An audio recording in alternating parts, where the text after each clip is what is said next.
ഞാൻ പറയുമ്പോൾ ഇതൊരു എക്സെപ്ഷണലി ബിഗർ മൂവി എന്നൊന്നും ഞാൻ പറയുന്നത്. നമ്മളൊരു വളരെ ഹംബിൾ അറ്റംപ്റ്റാണ് ഈ സിനിമ. ഞാനിത് ശ്രമിച്ചത് എന്താണെന്ന് വെച്ച് കഴിഞ്ഞാൽ ഇങ്ങനെയുള്ള ചെറിയ ചെറിയ സിനിമകൾ മാത്രമേ ഇപ്പം മലയാളത്തിന് അഫോർഡ് ചെയ്യാൻ പറ്റത്തുള്ളൂ. അപ്പോൾ ഇങ്ങനെ ചെറിയ ചെറിയ സിനിമകൾ വിജയിച്ചു കഴിഞ്ഞാൽ ചെറിയ ചെറിയ ആർട്ടിസ്റ്റുകൾ, ചെറിയ ചെറിയ ടെക്നീഷ്യൻസ്, പ്രൊഡ്യൂസേഴ്സ് അധികം മുടക്കുമുതലില്ലാതെ ഇപ്പോൾ പ്രകാശിൻ്റെ ഒരു മെയിൻ ഇൻഡസ്ട്രി അല്ലേ ഇത്.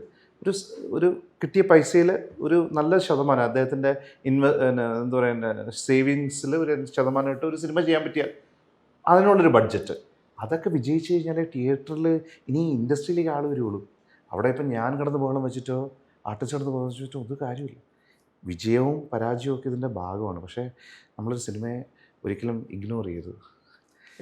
ഈ ദീപു പറഞ്ഞപ്പോഴാണ് ഞാൻ ഓർത്തത്, ഈ ദീപുവിനോട് ഞാൻ ചോദിച്ചൊരു ചോദ്യമുണ്ട്. ഇന്ദ്രിയത്തിൻ്റെ കാര്യം പറഞ്ഞു, ഇവർ തമ്മിലിങ്ങനെ ഇപ്പോഴാണ് ഞാൻ ശരിക്കും അറിയുന്നത് ഇവർ തമ്മിൽ ഇങ്ങനെ ആയിരുന്നു. അതിൽ ഇന്ദ്രജിത്ത് എന്നൊരു നടൻ, എനിക്ക് ഈ സിനിമ കാണുമ്പോൾ ആരും പ്രതീക്ഷിക്കാത്തൊരു സംഭവമാണ്. ഒരു കംപ്ലീറ്റ് ആക്ടർ എങ്ങനെ ആയിരിക്കണം എന്നുള്ള ഇന്ദ്രജിത്ത് പ്രൂവ് ചെയ്തൊരു സിനിമയാണത്. അപ്പോൾ ഈ കൊച്ചു സിനിമയിലാണോ ഇത്ര സാധ്യതകളുള്ളതെന്ന് ചോദിച്ചാൽ അതിലെ ഒരു സീൻ കണ്ടിട്ട് ഞാൻ ദീപുവിൻ്റെ ചോദിച്ചു, ദീപു പറഞ്ഞ് ഇന്ദ്രൻ ചെയ്തതാണോ അതെ ഇന്ദ്രൻ സ്വയമേ ചെയ്തതാണോ? അപ്പോൾ ദീപു പറഞ്ഞു അത് ഞാൻ പറഞ്ഞ് ചെയ്തതല്ല, അത് പുള്ളി അങ്ങ് നാച്ചുറൽ. അതായത് അദ്ദേഹം ഒരു സ്ട്രേഞ്ചറെ ആണ് കൊണ്ടുവിടുന്നത്, ഡ്രോപ്പ് ചെയ്യുന്ന ആ മണിക്കൂറിനകത്ത് ദീപു പറഞ്ഞ പോലെ അവിടെ പ്രണയമോ അങ്ങനെയുള്ള കാര്യങ്ങളൊന്നും ഇല്ലെങ്കിലും എന്തോ ഒരു ഭാരം അയാൾക്ക് ഫീൽ, ഈ ആളിനെ കൊണ്ടിറക്കിയിട്ട് പോകുമ്പോൾ അയാൾ വീണ്ടും അത് ഇങ്ങനെ വരുന്ന സമയത്ത് അയാൾക്ക് വീണ്ടും തിരിച്ചു വരണം. പക്ഷേ അയാൾക്ക് ആരുമല്ല അവരെ, അപ്പോൾ അവർ തിരിച്ചു വരേണ്ട കാര്യമില്ല. അങ്ങനെ വന്നിട്ട് അയാൾ വീണ്ടും കൊണ്ട് ഡ്രോപ്പ് ചെയ്തിട്ട് നോക്കുമ്പോൾ ഈ ആളെ കാണാനില്ല. സ്വാഭാവികമായിട്ട് അവിടെ ഒരു ഫീലുണ്ടെങ്കിൽ ആ ഫീല് ഒരു ഹൃദയമെടുപ്പായിട്ട് മാറും. ഒരു ചങ്കിടിപ്പിലോട്ട് കയറും ഒരാൾക്ക് ഫീൽ ചെയ്യണമെങ്കിൽ. അതിപ്പോൾ 2 വർഷം എടുക്കണമെന്നില്ല, ഒരു 10 നിമിഷം അല്ലെങ്കിൽ 10 മിനിറ്റ് ആയാലും മതി. ദീപു നേരത്തെ പറഞ്ഞ പോലെ പല രീതിയിലുണ്ട് ഈ കാര്യങ്ങളൊക്കെ, ഒരു പ്രണയം ഫീൽ ചെയ്യുന്നു.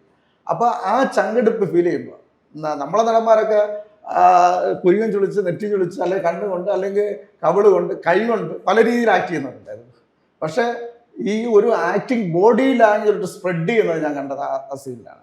അതായത് ഇന്ദ്രജിത്ത് ഇറങ്ങുമ്പോൾ ആ ഉള്ളിലുള്ള ചങ്കെടുപ്പ് ഇന്ദ്രജിത്ത് നടക്കുന്നതിലോട്ട് വരെയാണ്. അതായത് ഇന്ദ്രജിത്ത് ആ സീനിൽ നടക്കുകയല്ല, ഓടയല്ല, ആ ചെയ്തയ്ക്കുന്ന ഒരു സീനെ ഒരു കംപ്ലീറ്റ് ആക്ടർ, അതായത് അദ്ദേഹത്തിൻ്റെ ബോഡി ലാംഗ്വേജിൽ പോലും അദ്ദേഹത്തിൻ്റെ ആ കഥാപാത്രത്തിൻ്റെ വികാരം ഉൾക്കൊണ്ട് ഇങ്ങനെ ചെയ്യുന്നത് എനിക്ക് അറിയത്തില്ല, ചിലപ്പോൾ പുള്ളി പോലും അറിഞ്ഞു കാണത്തില്ല. പക്ഷേ അത് ഞാൻ ദീപുവിൻ്റെ എടുത്ത് ചോദിച്ചു. ദീപു ഈ സീൻ, അതായത് ഇറങ്ങിയിട്ട് പുള്ളി നമ്മളൊരു ധൃതി വരുമ്പോൾ കൈ ഒന്ന് എടുത്ത് കയറ്റിയിട്ട് പുള്ളി നടക്കുന്ന ഒരു സീനുണ്ട്, അത് നടക്കുകയല്ല, ഓടയല്ല. ഞാൻ ദീപുവിൻ്റെ ചോദിച്ചത് എങ്ങനെ അത് ദീപു പറയാൻ അങ്ങനെ ആയിരിക്കണം ആ സീൻ എന്ന് പറഞ്ഞാണെന്ന് അല്ലാന്ന് പറഞ്ഞു. അപ്പോൾ അതിൽ നിന്നൊക്കെയാണ് നമ്മൾ ഇന്ദ്രജിത്തിനെയൊക്കെ ആരും അത്രയും പ്രൈസ് ചെയ്യുന്നൊരു ആക്ടറാണ്, ഒരു രക്ഷയില്ല. എൻ്റെ ഒരു ഷൂട്ടിംഗ് നല്ല സിനിമ കൾച്ചറായിരുന്നു കേട്ടോ. എന്ന് വെച്ച് കഴിഞ്ഞാൽ നമ്മൾ ആരും വലിയൊരായിരുന്നില്ല ഈ ലൊക്കേഷനിൽ, നമ്മളെല്ലാവരും കൂടെ ഒരുമിച്ച് ഉണ്ടാക്കിയൊരു സിനിമയാണ്. ഞാൻ അതാ പറയുന്നത്. പിന്നെ ഇതിനകത്ത് ഞാൻ ഈ ഒരു ലൊക്കേഷൻ അറേഞ്ച് കൊടുത്തപ്പോൾ ഞാൻ എൻ്റെ ഒരു സുഹൃത്താണ്, അപ്പോൾ ദീപു എന്നെ വിളിച്ചത് പ്രകാശ് വരണം ലൊക്കേഷനിൽ. അപ്പോൾ എനിക്ക് ഞാൻ പനി പിടിച്ച് കിടക്കുകയാണ്. ആ സമയത്ത് ആ ഒരു ചേഞ്ച് ആ ക്ലൈമാക്സിൻ്റെ നമ്മളൊരു വേറൊരു സീക്വൻസിലോട്ട് എൻ്റെ അഭിപ്രായമാണ് ദീപു എടുത്തത്. അതാണ് നമ്മുടെ സിനിമാ സമയത്ത് നമ്മൾ അങ്ങനെയാണ് ഒരു ഡയറക്ടറുടെ ഈഗോ അനുവദിക്കത്തില്ല. അതെ, ക്ലൈമാക്സ് ഒരു സംഭവം വെച്ചേക്കുന്നത് അതിനെ വേറൊരു സീനിലോട്ട് പറയും. സീൻ എന്താണെന്ന് ഞാൻ പറയുന്നില്ല, ഞാൻ സിനിമയെ ബാധിക്കും, സിനിമയെ ബാധിക്കും, അതുകൊണ്ട് സീന് പറയുന്നത് അതിലോട്ട് മാറ്റുന്നു. അതിൻ്റെ ഒരു ബൂസ്റ്റിങ് അതിനെ കയറി വരുന്നു. അത് ചെയ്തു കഴിഞ്ഞപ്പോൾ ദീപും പറഞ്ഞു, ഇന്ദ്രജിത്തും പറഞ്ഞു, അത് നന്നായി. ആ ഒരു ഹൈദരാബാദിൽ ഞാൻ വേറൊരു കാര്യം പറയാനുള്ള, ഈ ഇതിൻ്റെ ഒരു പ്രോസസ്സ് എന്ന് പറയാൻ ഞാനും പ്രകാശും തമ്മിലുള്ള ഇത് പൊതുജനത്തിന് കാണാൻ കൂടെ വേണ്ട. ഇതിൻ്റെ മ്യൂസിക് മിക്സിങ് സമയത്ത് എന്നെക്കാളും കൂടുതൽ ഇരുന്നത് പ്രകാശാണ്. ജയഹരിയോട് ഞാൻ പറഞ്ഞു, കാരണം എന്നെക്കാളും പാഷനേറ്റ് ആയിട്ട് പുള്ളിക്കാരൻ പലപ്പോഴും ഈ സിനിമയെ കണ്ടിട്ടുണ്ട്. അപ്പോൾ ഇതിൻ്റെ മിക്സിങ് സമയത്ത് പ്രകാശ് ദിവസവും വരും, വന്ന് ആ മ്യൂസിക് ശരിയായില്ല, ഇത് ഇങ്ങനെയാണ്, ഇപ്പോൾ ഇതായിരുന്നു എൻ്റെ മനസ്സിൽ ഫീൽ. ഞാൻ പറഞ്ഞു പ്രകാശ് ഇതായിരുന്നു. അപ്പം എനിക്ക് വേറെ ആരെ വിശ്വസിക്കുന്നത്, ഞാൻ പ്രകാശിനെ വിളിച്ച് ചോദിക്കുന്നത്, പ്രകാശ് ആ സീനൊന്നും കണ്ടിട്ട് അത് വർക്കൗട്ടായി, 2 മ്യൂസിക് ഞാൻ ചെയ്തു വെച്ചിട്ടുണ്ട്, ഇല്ല ഏത് വർക്കൗട്ടായി? ഞാൻ മനസ്സിൽ കണ്ട സാധനം തന്നെ മിക്കവാറും പ്രകാശം എന്ന് പറയുന്നത് ദീപു അതേ വർക്കൗട്ട് ആകും. അത് പകിട എന്ന് പറഞ്ഞൊരു സോങ് ഉണ്ട്, ഫസ്റ്റ് ഇൻട്രൊഡക്ഷൻ സോങ്. അപ്പോൾ ഇത് ഒരു ഡിഫറെൻറ്റ് സോങ് ആണ്, അങ്ങനെ പെട്ടെന്ന് കയറി ആർക്കും വർക്കൗട്ട് ആവുന്നതല്ല. ഇപ്പോൾ എല്ലാവരും പറഞ്ഞു അത് വർക്കൗട്ടല്ല കേട്ടോ ആ സോങ്, സാധാരണ മീറ്റർ പിടിച്ചാൽ മതി. ഞാൻ പ്രകാശിന് വേണ്ടി വെയിറ്റ് ചെയ്തു, 2 ദിവസം വെയിറ്റ് ചെയ്തു. 2ാമത്തെ ദിവസം പ്രകാശ് വന്നിട്ട് ഞാൻ ഇത് കേൾപ്പിച്ചിട്ട് എനിക്കിഷ്ടപ്പെട്ട അതേ സാധനം പ്രകാശ് ദീപു ഇതല്ലേ നമ്മുടെ മീറ്റർ, ഞാൻ പറഞ്ഞു ഇത് തന്നെ നമ്മുടെ മീറ്റർ. അങ്ങനെയാണ് ആ സോങ് ഉറപ്പിക്കുന്നത്. അതേപോലെ ലൊക്കേഷൻസ് ഫിക്സ് ചെയ്യുന്ന കാര്യത്തിലാണെങ്കിലും ഞാൻ പറയുന്നത് പ്രകാശ് ഒരു ദിവസം പോലും ലൊക്കേഷനിൽ വന്നിട്ടില്ല. തെറ്റിദ്ധാരണയല്ല, പ്രകാശിനെ ഇൻവോൾവ് ചെയ്യിക്കാത്ത അങ്ങനെയൊന്നുമല്ല. പ്രകാശിന് തിരക്കായതുകൊണ്ട് പ്രകാശ് ചില സമയങ്ങളിൽ ലേറ്റായിട്ട് രാത്രി 1 മണിക്ക് ശേഷമൊക്കെ സൈറ്റിൽ നിന്നൊക്കെ വന്നിട്ടാണ് ലൊക്കേഷൻ. അപ്പോൾ നമ്മൾ ഫുൾ നൈറ്റാണ് ഷൂട്ട് ചെയ്യുന്നത്. അപ്പം നമ്മളവിടെ കടയുടെ തിന്നിലിരുന്ന് രാത്രി 1:30 മണിക്ക് മഴ പെയ്തപ്പം ഷൂട്ട് മുടങ്ങിയിട്ട് പത്മനാഭസ്വാമി ക്ഷേത്രത്തിൻ്റെ ആ പടിക്കെട്ടിൽ നമ്മളിരുന്ന് ചായ കുടിച്ച് അടുത്ത ഏതോ ഒരു പോയിന്റിന്റെ കഥയും പറഞ്ഞു. അപ്പം നമ്മളങ്ങനെ ഭയങ്കര പീസ്ഫുള്ളി. പക്ഷെ അതിൽ നിന്നൊക്കെയാണ് ഈ പറഞ്ഞ ഒരു നമുക്ക് തന്നെ സംസാരിക്കാൻ ഇഷ്ടപ്പെടാത്ത രീതിയിലുള്ള സാഹചര്യങ്ങളിൽ ചെന്നെത്തിയിട്ടുണ്ട്. വളരെ ക്രിയേറ്റീവായിട്ട് പല സൗഹൃദങ്ങളാണ് പൊളിഞ്ഞു. എൻ്റെ ഏറ്റവും വലിയ നഷ്ടം അനശ്വരമായിട്ടുള്ള സൗഹൃദം ഞാൻ ഇപ്പോൾ പറയാം. കാരണം എന്ന് വെച്ചാൽ ആ കുഞ്ഞിനെ ഞാൻ കുഞ്ഞിന്നാണ് വിളിച്ചുകൊണ്ടിരുന്ന ലൊക്കേഷൻ. അത് അത്ര ഇഷ്ടത്തില്ല.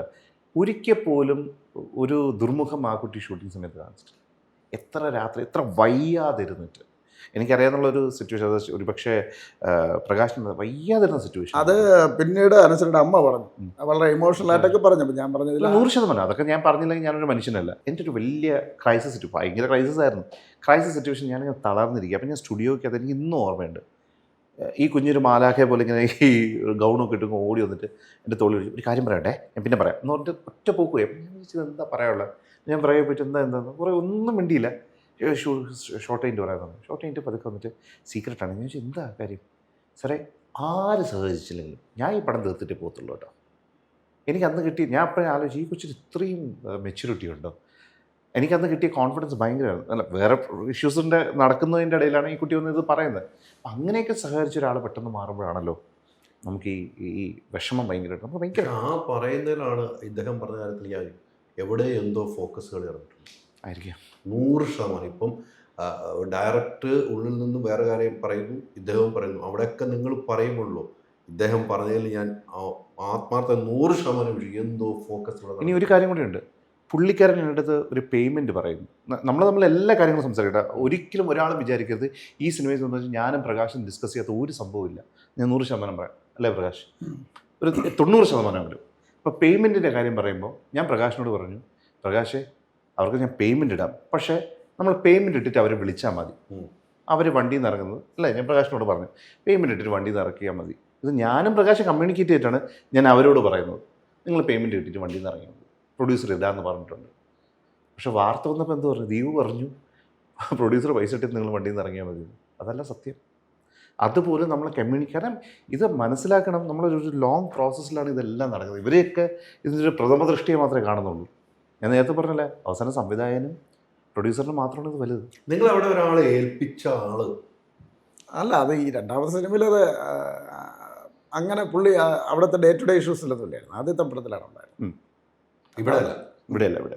പക്ഷേ രണ്ടാമത്തെ പടത്തിലെ ഇടയ്ക്ക് ഇൻവെസ്റ്റ്മെന്റ് ഇല്ലാത്തൊരു ഇൻവെസ്റ്റ്മെന്റ് ഉണ്ട് ലോകത്ത്. നുണ, അതായത് നമ്മൾ 3 കോടി 5 കോടി മുടക്കിനെടുത്തൊരു നുണ വെച്ചാൽ ഈക്വലായി, ചിലപ്പോൾ അതിന് മുകളിലായി. Ultra modern kitchen devices. ഒരു കിച്ചണിൽ വേണ്ട എല്ലാ ലേറ്റസ്റ്റ് ബ്രാൻഡുകളും ഇവിടെയുണ്ട്. ലോകോത്തര ബ്രാൻഡുകൾ, original products, wide range. MyG future. WhatsApp വഴി ഇംഗ്ലീഷ് പഠിക്കാൻ ഇംഗ്ലീഷ് കഫേ ഉള്ളപ്പോൾ ഇംഗ്ലീഷ് ഒരു വിഷയമേ അല്ല. English cafe, we present you the perfect English. WhatsApp now 9633 888 575.